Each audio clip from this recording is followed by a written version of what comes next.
Did you know that there's a palace so big it's like a city within a city? This magnificent place is not just any palace. It's a sprawling complex that has stood the test of time and history. It's called the Forbidden City, and it's in the heart of Beijing, China.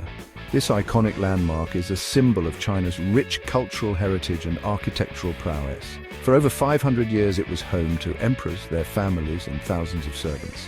Imagine the bustling life within these walls, where decisions that shaped the nation were made. No one could enter or leave without permission. The high walls and imposing gates were not just for show, they were a symbol of the absolute power and control of the emperor.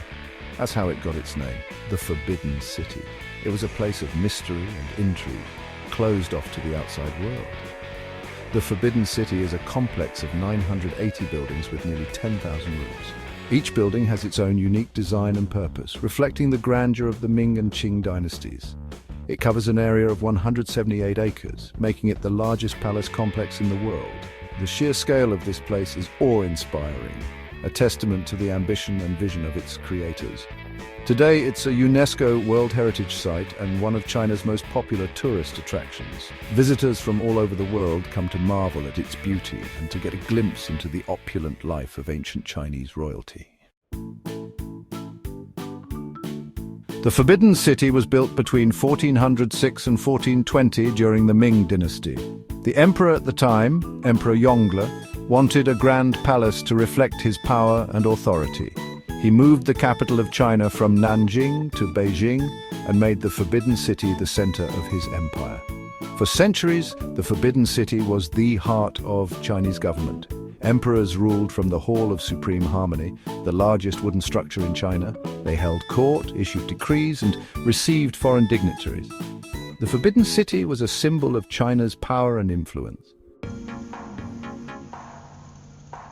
The Forbidden City was designed according to strict principles of feng shui, the ancient Chinese practice of creating harmony between humans and their environment.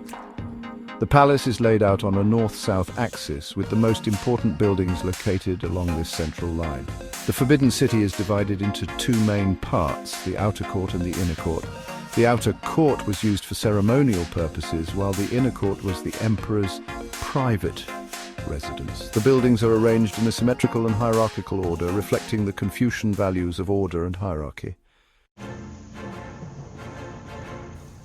The Forbidden City has witnessed many important events in Chinese history. It was the site of coronations, weddings, and funerals of emperors. It was also the target of invasions and rebellions. In 1644, a rebel army captured the city, leading to the fall of the Ming dynasty. The Forbidden City was also the scene of political intrigue and power struggles. Emperors and their concubines plotted against each other. Eunuchs, who were the only men allowed to live in the inner court, wielded considerable power. The Forbidden City is full of hidden stories and secrets. This ancient palace complex, located in the heart of Beijing, China, served as the home of emperors and their households for almost 500 years. It was the ceremonial and political center of Chinese government during the Ming and Qing dynasties. The walls of this majestic city have witnessed countless historical events, and within its confines lie tales that have been passed down through generations. Did you know that there are 9,999 rooms in the Forbidden City? This staggering number is not just a random figure. Each room has its own purpose and significance, contributing to the grand design of the palace. The architects and builders of the Forbidden City meticulously planned every detail to reflect the emperor's supreme power and the cosmic order. Legend has it that the number 10,000 represents heaven, and only the heavens could have 10,000 rooms. Therefore, the Forbidden City, being an earthly palace, could only have 9,999. This symbolic gesture was meant to show respect to the divine and to acknowledge the emperor's role as the son of heaven, ruling under the mandate of heaven. The Forbidden City, being an earthly palace, could only have 9,999. This number also reflects the Chinese belief in the harmony between heaven and earth, and the emperor's duty to maintain this balance. The vast layout of the Forbidden City was designed to impress and intimidate, showcasing the emperor's absolute authority and the grandeur of the Chinese empire. Another interesting fact is that the Forbidden City was once home to a secret garden, built for one of the emperor's favorite concubines. This garden was a hidden gem within the palace, a place of tranquility and beauty amidst the bustling life of the court. It was a sanctuary where the concubine could retreat and find solace away from the rigid protocols and intrigues of palace life. The garden was designed to resemble a miniature version of the world outside the palace walls. It featured various landscapes, including hills, ponds, and pavilions, all meticulously crafted to create a serene and picturesque environment.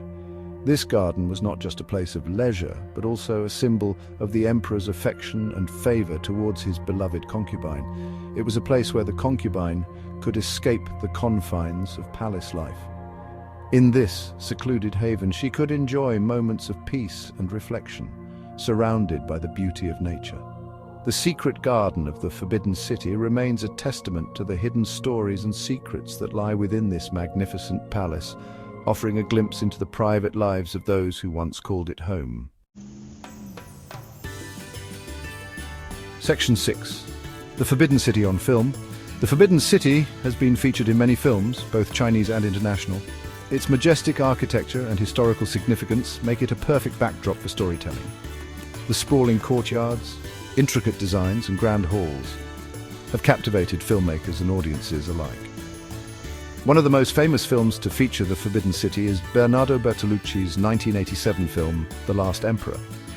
This epic biographical drama tells the story of Puyi, the last emperor of China who ascended to the throne as a child and witnessed the fall of the Qing dynasty. The film meticulously recreates the opulence and grandeur of the Imperial Palace, providing viewers with a glimpse into the life of the young emperor and the political turmoil of early 20th century China. The Last Emperor was a critical and commercial success, winning 9 Academy Awards, including Best Picture and Best Director.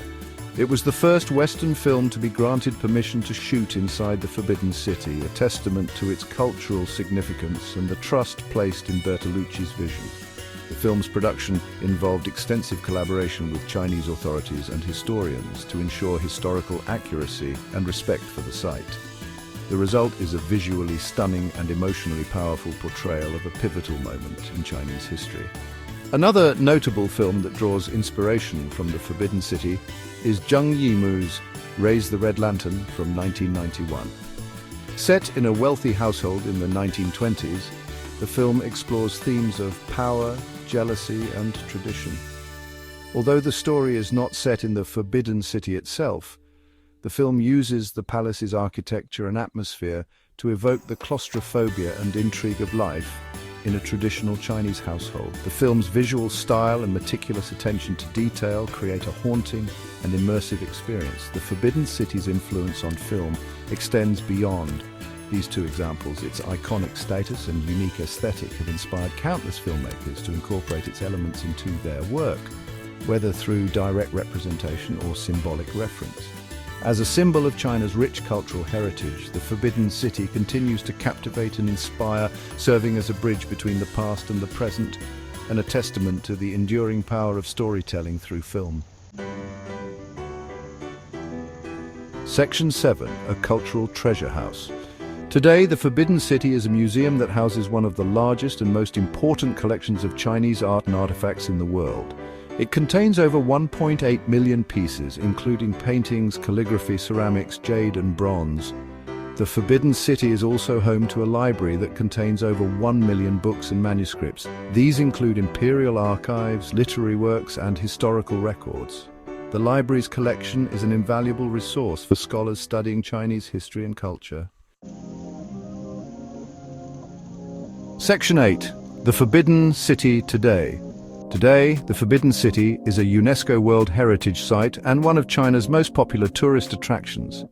Millions of people visit the palace each year to marvel at its architecture, learn about its history, and experience its cultural significance. The Chinese government has taken steps to preserve and protect the Forbidden City. Restoration projects have been undertaken to repair damage caused by time, weather, and pollution. The government has also implemented measures to control crowds and limit the impact of tourism on the fragile historic site.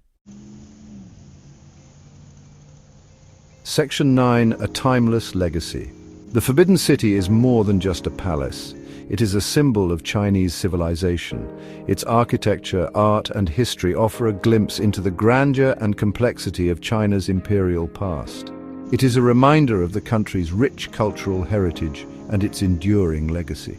As China continues to evolve and modernize, the Forbidden City remains a powerful symbol of its past. It is a place where visitors can connect with history, appreciate art, and gain a deeper understanding of Chinese culture.